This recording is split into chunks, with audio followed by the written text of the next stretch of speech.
Hey everybody, Multiclassic Gamer here. Welcome to today is January 15th, 2021. It's 11 o'clock p.m.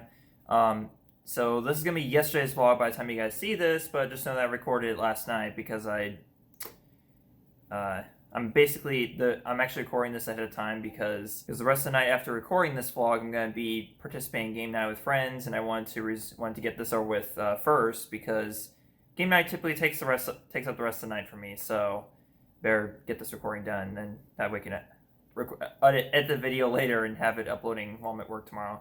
Anyways, today we're going to take a look at my collection of the original PlayStation. This is the one of the later models, actually. The original PlayStation, when it first released, it had a parallel port right here and direct RCA out ports right here too as well. But which is kind of interesting because because the AV multi out right here ends in RCA cables, or ends in RCA. So basically, it was just another way you can basically use like double-ended RCA cables too, optionally, I guess. But yeah, otherwise I don't really see the point of having those. So it makes sense that they removed those. But it's a little more complicated why they removed the parallel port, because originally they intended to use it for add-ons for the console, supposedly back in the day. But Sony never ended up putting out any add-ons for the console, and instead it got used for like Game Sharks and getting around the region locking and pirating games also as well too. So yeah, in later models they got rid of it, and this is actually the most recent model of the original PlayStation. Not counting the PS1, which is an actual thing basically. It's separate from this. But either way, this is the fifth generation console I competed with Nintendo 64, which came a year later. And it won by a landslide against Nintendo. And I think Nintendo won by a landslide against the Sega's offering, which was the Saturn, I do believe. So, yeah. So we'll take a look at the games now. I have them stacked back here, actually. It's quite a stack of PS1 games. It's not a lot of PS1 games. It's like about 30 or so, but it's a pretty decent collection from what I have so far. And we're going to be starting with the first game alphabetically, but also conveniently the first game I ever got on my original PlayStation. And I guess I should tell a story about how I got my original PlayStation, because I did not have an original PlayStation growing up. I had occasional access to one at my aunt's house, but yeah, I didn't have an original PlayStation growing up. So it was the end of 2013 actually. It was early in my senior year of high school, and my friends and I, we went to Goodwill one day. Actually, it's one of those thrift stores. I don't know if they're all over the country or not, but we had them back in Washington State. And yeah, it's a thrift store, so they sell basically used junk that nobody wants anymore. But sometimes you'll find really good stuff there for very extremely low prices. And among that, in the electronics section, was sitting original PlayStation. There was also original Xboxes there. I kind of wish I bought one of those as well. But either way, they were selling this original PlayStation for like $15, I think. $15, and it came with, I don't remember if it came with a controller or not, but I'm pretty sure it did. And also, it did come with the cables though, like the AV out as well as the AC adapter. It came with both of those for only like $10 or $15, and it still works this very day. So it was a very, very, very awesome buy, honestly. But at first I had no games for it. So I went on Amazon and I ordered my very first game. And it's very relevant that this was around the end of 2013. It was, as I mentioned many times before, I watched AVGN growing up. So, and at the end of 2013, he did his Christmas wish list video, basically. And among the games he covered in there was Bubsy 3D. And yeah, it is a really bad game. Not exactly a high point to start with, with your PlayStation collection, but either way, you gotta start somewhere. But yeah, either way, this game's crap. It is crap. But more than later, let's move on to the next game, shall we? Next up, we have Bugs Bunny and Taz Time Busters. I picked up this game because I heard it was a really good licensed game, according to Kid Icarus, one of the YouTubers I watch. So yeah, I'll be giving this game a try at some point. Okay. Next up we have A Bug's Life. I actually think that this, I haven't tried the N64 version, but from what I played so far, this is also a really good licensed game. So you're probably going to see a theme of quite a few awesome licensed games on the original PlayStation. So there's that. But, well, actually, I guess further on that, I haven't completed yet, in case you're wondering. I played a couple levels, but when I played it, I played enough to know that it's pretty good. Okay, next up we have, I think is a, I don't know, I'm sure it's a really good game. Like, I think I've heard decent, very promising things about this, but I don't know if it would stack up to the original. This is a Chrono Cross. This is part of the same franchise, obviously, as Chrono Trigger, which is regarded as one of the best RPGs and, well, basically best video games of all time.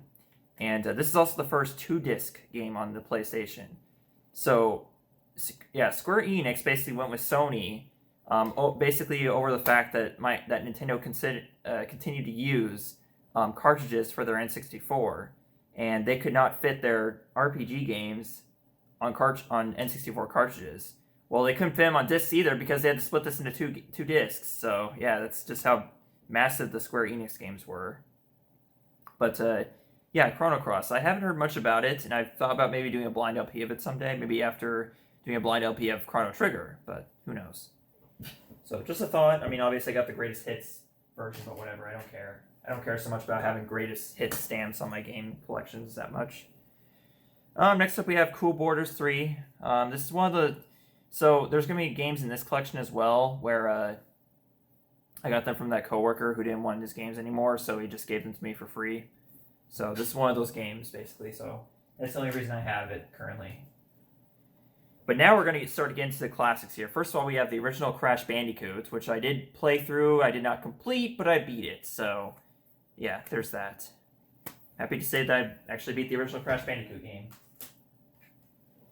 Next up we have Crash Bandicoot 2, Cortex Strikes Back. I'm making my way through this at this point, but I haven't beat it yet. So, there's that.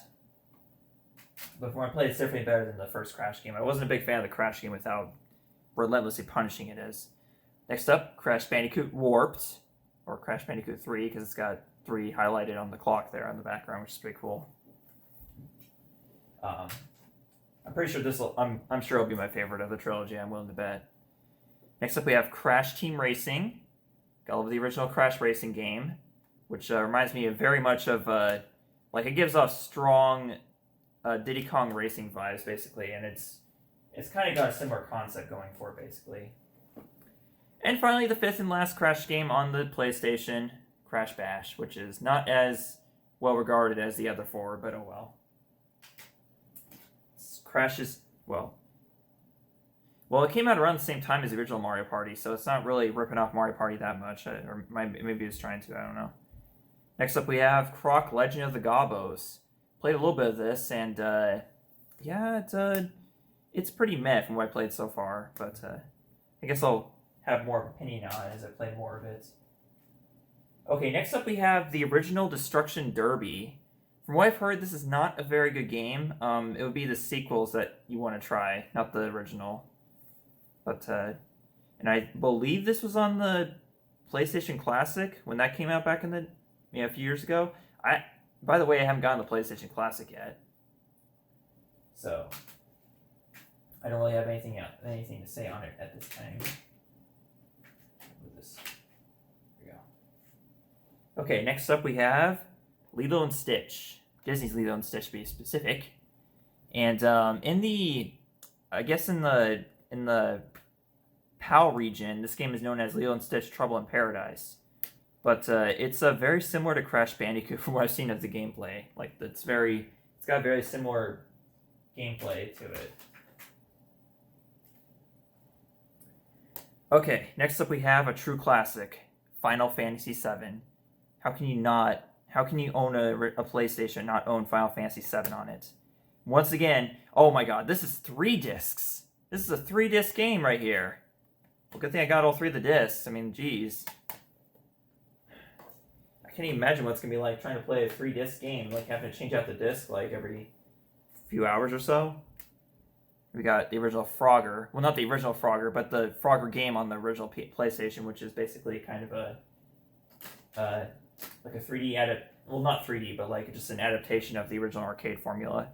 And we have Froggy 2: Swampy's Revenge, the sequel, which is probably heard better than the original. Next up, we have Gran Turismo 2. Of course, Joe told me that the Gran Turismo games are actually pretty good, so I'll have to definitely give this a try at some point. So there's 2 discs on it, but it doesn't say like. Oh, okay. So one disc says simulation mode, the other says arcade mode. That's interesting. Okay. So you got 2 parts of the game and separated by 2 discs. Okay. Next up we have, okay, this is very interesting. Grand Theft Auto, the director's cut, Grand Theft Auto plus GTA London 1969. So I'm guessing the original Grand Theft Auto is on this. I mean, like, I don't know what's up with this. Like, there's 2 discs, but it's only room for 1 disc, so it's kind of. I'm sure this disc is probably not in the best condition. This is also another thing that came from the coworker that didn't want the game. So I don't know why is the case packaged like this. I'm sure I'll get plenty of people answering that in the comments. Next up we have Hardcore 4x4. Not much to say about this. I'm sure it's you're probably just racing in trucks or something like that. Probably more to that, but whatever. Next up we have Jet Moto. So probably looks like I can hardly tell. Like, are these just motocrosses or whatever? Well, I guess I can tell from that's kind of interesting. So like they're supposed to be floating vehicles or something. It's probably a futuristic racing game of sorts. Okay, so this actually surprised me about its existence. There is a video game based off The Land Before Time, Return to the Great Valley. So it's not. I don't think it's based on any of the like actual movies. It's its own thing now. Now in 3D, it says here on the back. Ugh. I haven't played it yet, but it was still very fascinating to see that exists, so I got it. NASCAR 2001.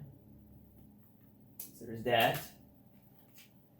Next up we have the original Need for Speed, otherwise known as Road and Track Presents the Need for Speed. So we're going to see quite a few Need for Speed games here. Here we have the sequel, Need for Speed 2. Picking these up because I had such a fun time with Need for Speed Hot Pursuit 2, so why not pick up the originals? This is Need for Speed Hot Pursuit, or Need for Speed 3 Hot Pursuit. So the prequel to Hot Pursuit 2, which is the one that I grew up playing. Next up we have NFL Game Day 97. I don't care for football, but I'm sure my dad would appreciate this game. As well as this one, NFL Game Day 2001. Pac-Man World, the 20th anniversary edition, so this would come out in 2000. Huh. But from what I've heard, it's actually a platformer of sorts featuring Pac-Man, so interesting. Okay, so here we have basically, like, we don't have the actual art of the game, but this is a Resident Evil director's cut. I'll show you by the disc. That's the only proof. Oh, again? Again, like, where there's 2 discs, but there's only. Wait, is this 2 copies of the game? No, it can't be it. Oh, yeah. Yeah, it says disc 1 Leon here, and then it doesn't say what disc number it is here, but yeah, there's 2 discs again, but there's only room for 1 disc. So what the hell is this crap? Okay, then. Another one without the actual art of the game, Resident Evil 3 Nemesis. Wasn't this the one that AVGN did a review on? I don't know.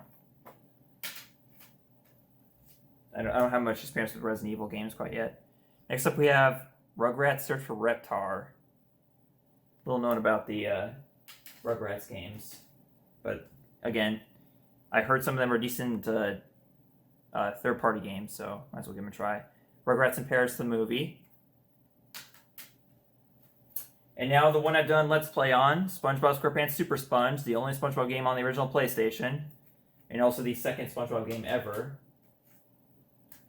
Alright, back to the classics again. Spyro the Dragon. Chasing that purple dragon, eh?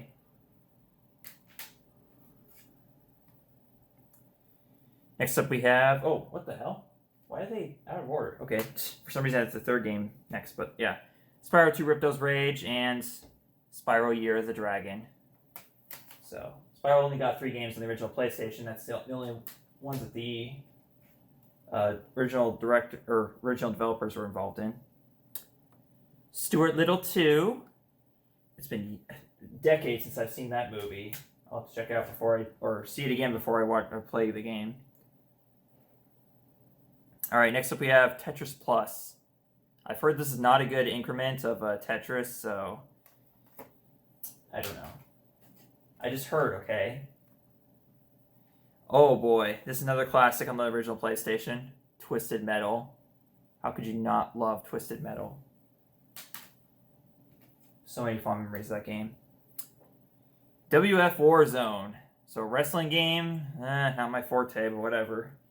It's a game on the original PlayStation, so I'll collect it. And finally, the very last PlayStation game I have. Yu-Gi-Oh! Forbidden Memories. Not much for Yu-Gi-Oh! Games, but I guess the coworker who didn't want this anymore does. But what sucks is that there's supposed to be 2 discs, I think, but I'm missing one of them. I don't have the first disc. I only have the second one. That sucks. This game's probably not playable to me. But whatever. Again, I don't care for much Yu-Gi-Oh! Games, and if I do at some point, then I'll just get the game again. But yeah, that's my little original PlayStation collection. I didn't want to make this video too long. So I'm going to end it here. I've got other stuff to talk about, but I'll just save that for a later vlog, because again, I got game night coming up here in a few minutes. So I will see you guys later in my next vlog. Later, folks. Bye.